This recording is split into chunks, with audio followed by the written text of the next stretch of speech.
आज म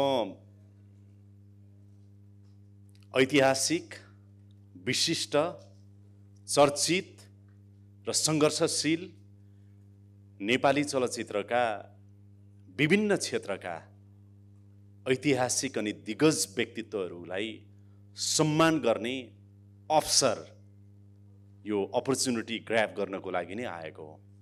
आजको कार्यक्रममा म अहिलेको सरकार, सम्माननीय प्रधानमन्त्री ज्यूको नेतृत्वको सरकार, खास गरेर हामी धेरै औपचारिक कार्यक्रमहरूमा नजाने र सरकारको तर्फबाट कामहरू दिनानुदिन गर्नुपर्छ भन्ने हिसाबले लागिरहेका छौँ। तर यहाँहरूले दशकौँदेखि नेपाली चलचित्र मार्फत देश र जनताको लागि जे जति योगदान गर्नुभएको छ, तपाईहरूलाई नै सम्मान गर्न पाइएन भने त यो ठुलो कुरा मिस हुन्छ, यो अवसर छुट्छ भनेर यहाँहरूको सम्मानको लागि आएको। र म भन्न चाहन्छु, हे चलचित्र कर्मीहरू, तिमीले मेरो देशमा आमा, माइतीघर, कुमारी, त्यहाँदेखि सुरु भएको ऐतिहासिक चलचित्रहरू मार्फत देशको गाथा गायो, मातृभूमिको रक्षा गर्यो, देश र जनताप्रति राष्ट्रभक्तिले ओतप्रोत बनाउन नेपाली जनतालाई त्यसैमा समाहित गर्यो। हुँदै हुँदै जब देशमा असमानता बढ्यो, विभेद बढ्यो, त्यसका विरुद्धमा तिमीले नायक र खलनायक पात्रहरू मार्फत तिमीले लेखेर, तिमीले बोलेर, तिमीले अभिनय गरेर, तिमीले निर्देशन गरेर समाजभित्रका कुरीति अव्यवस्थाका विरुद्धमा तिमीले आवाज उठायौ। तिमीले गरेका अभिनयबाट समाजले सिक्यो, दमित समाज आवाज उठाउन थाल्यो, परिवर्तन हुन थाल्यो। त्यसैले तिमी चलचित्रकर्मी यो देशको परिवर्तनका सूत्रधार हौ, नायक हौ, नायिका हौ। त्यसैले तिमीप्रति नमन छ मेरो। एउटा कलिलो नवजवान युवक, तिमी हिरोइन बन्यौ, नायिका बन्यौ। तिमीलाई हेरेर तिमी जस्तै प्रेमिका पाउन पाए हुन्थ्यो, प्रेम गर्न पाए हुन्थ्यो भनेर कल्पना गर्यौ। तिमी एउटा नायक बन्यौ, प्रेम गर्न सिकायौ। एउटा नवजवान युवतीले यस्तै प्रेमी पाउन पाए हुन्थ्यो, नायक बन्न पाउन पाए हुन्थ्यो भनेर प्रेम गर्न सिकिन्, आत्मीयता साट्न सिकिन्, सद्भाव साट्न सिकिन्। त्यसैले हे चलचित्रकर्मी, तिमी त प्रेमको प्रतीक हौ, शान्तिको प्रतीक हौ, आत्मीयताको प्रतीक हौ, भावनाको प्रतीक हौ। त्यसैले तिमीप्रति नमन नगरिरहन म कसरी सक्छु र? हे चलचित्रकर्मी, तिमीले मेरो देशमा सपनाको आकाशमा शान्तिपूर्वक नेपाली जनतालाई सयर गराएका छौ। कल्पनाको दुनियाँमा तिमीले सयर गराएको छौ। आज तिमीलाई हेरेर, तिमीलाई देखेर मेरो पुस्ता विगतदेखि अहिलेसम्म पनि, हे शिवश्रेष्ठ, तिमीलाई छुन पाए हुन्थ्यो, तिमीसँग बोल्न पाए हुन्थ्यो, तिमीसँगै नजिक रहन पाए हुन्थ्यो। तिमीले मसँग बोल्दा, तिमीले मसँग छुँदा मलाई कस्तो अनुभूति हुन्छ होला, म कति धन्य हुन्छ होला। मैले भेटेको भगवान तुल्य तिमी चलचित्रकर्मी, आज तिमीले मेरो देशको परिवर्तनको लागि जति काम गरेको छौ, सायदै यतिकै काम नेपालका राजनीतिक दल, राजनीतिक कर्मी, नेताहरू र शासकहरूले गरिदिएको भए यो नेपाल कहाँबाट कहाँ पुगिसक्थ्यो। तिमी कहिल्यै सरकारमा भएनौ, तिमी कहिल्यै पनि सरकारमा भएनौ, तर सरकारले गर्ने आधा भन्दा बढी काम हे चलचित्रकर्मी तिमीले गरेका छौ। त्यसैले त मेरो देश त्यो अवस्थाबाट यो अवस्थासम्म, परिवर्तनको यो युगसम्म, सचेतनाको यो युगसम्म आइपुग्न सफल भएको छ। तिमीलाई म कसरी नमन नगरिरहन सक्छु? हामीले समाजका, तपाईले 30 देखि 40 को दशकलाई नेपाली संगीतको हामी स्वर्णिम युग जसरी भन्ने गर्छौं, 30 देखि 50-60 को दशकमा जति चलचित्रहरू बने, पछिल्ला ट्रेनहरू जसरी आए, नेपाली चलचित्र मार्फत समाज रूपान्तरणको लागि नेपाली चलचित्र क्षेत्रले गरेको योगदान यो मुलुकले भुल्दैन, भुल्न मिल्दैन र हामी कहिले पनि भुल्ने छैनौं।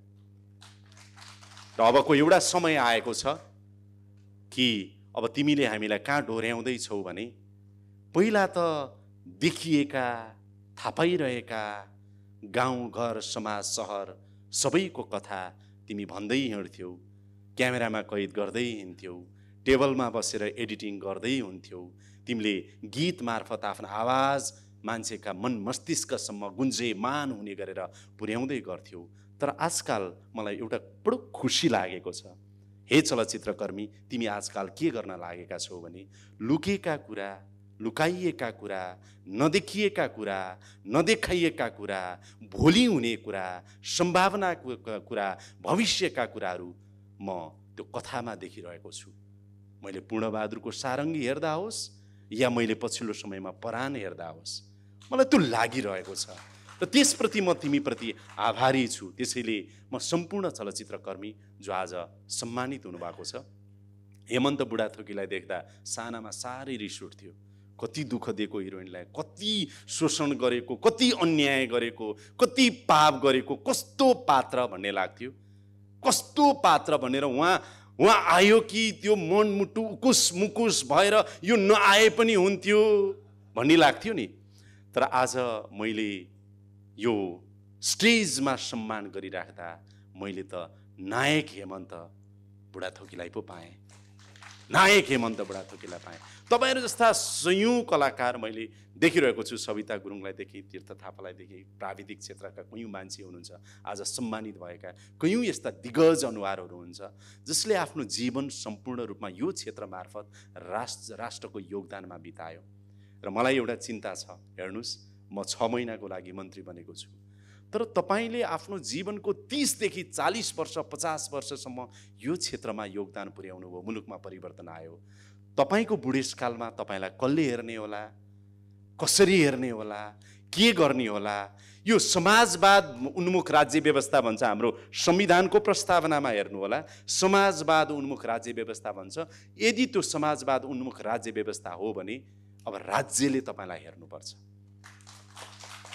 त्यो राज्यले हेर्ने परिपाटी कसरी ल्याउन सकिएला?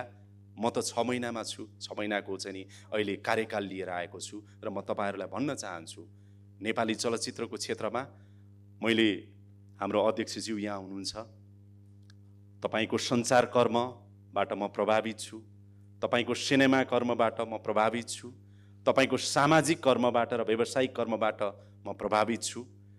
तपाईँ उसै पनि कुनै राजनीतिक कोटामा आइराख्नुपर्ने मान्छे होइन र सम्भवतः राजनीतिक कोटाबाट पनि आएको होइन भन्ने म विश्वास गर्छु, किनभने त्यसरी आउनुपर्ने मान्छे होइन, राजनीतिक कोटाबाट आएको होइन भन्ने कुरामा म विश्वास गर्छु।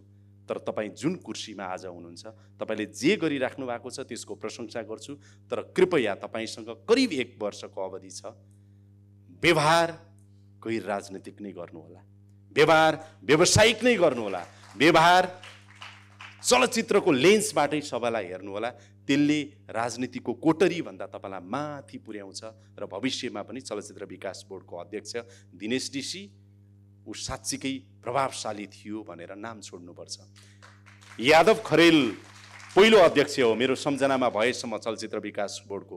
त्यस यता 16-17 जना अध्यक्षहरू आउनुभयो, कति फोटो टाँसेर जानुभयो, कतिले इतिहास बनाउनुभयो।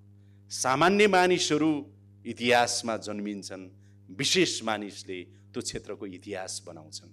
त्यसैले इतिहास बनाउन लाग्नु पर्यो भन्ने मलाई लाग्छ।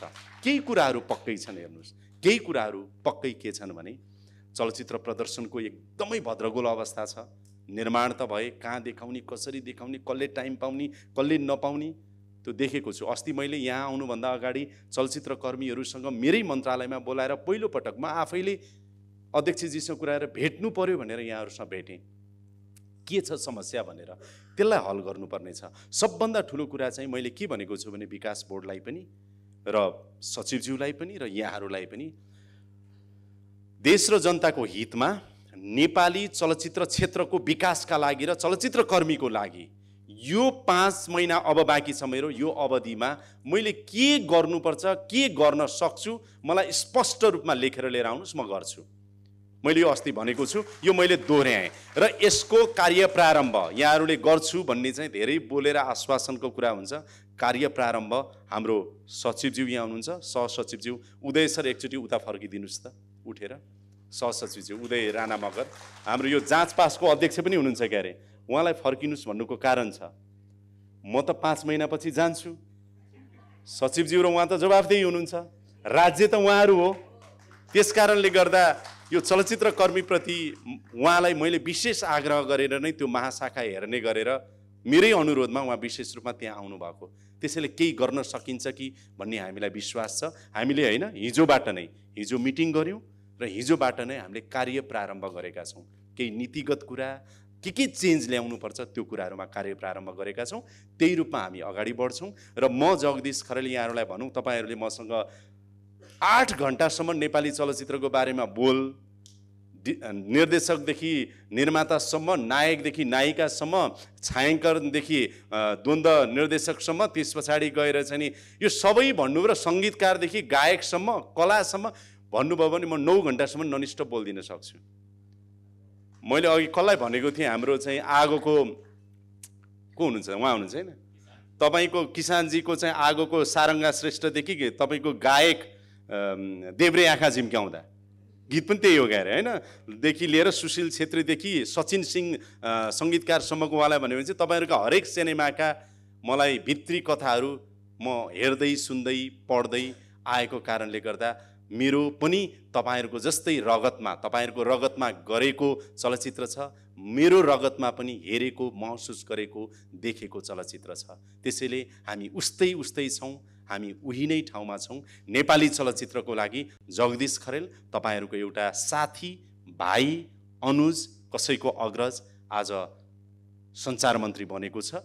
नेपाली चलचित्रको समग्र विकासको लागि यहाँहरूसँगै यो 6 महिनामा 2टा मात्रै काम गर्न सके भने पनि तपाईँहरूले चलचित्र देखाइदिएर जुन जिन्दगी बनाइदिनु भएको छ, हेरेको छु, त्यसको अलिकति पनि गुण तिर्न पाए, ऋण तिर्न पाए, पैँचो तिर्न पाए, म आफै अनुग्रहित हुने थिएँ। र यो अवसरको लागि फेरि पनि यहाँहरू सबैलाई धेरै धेरै धन्यवाद छ। नमस्कार।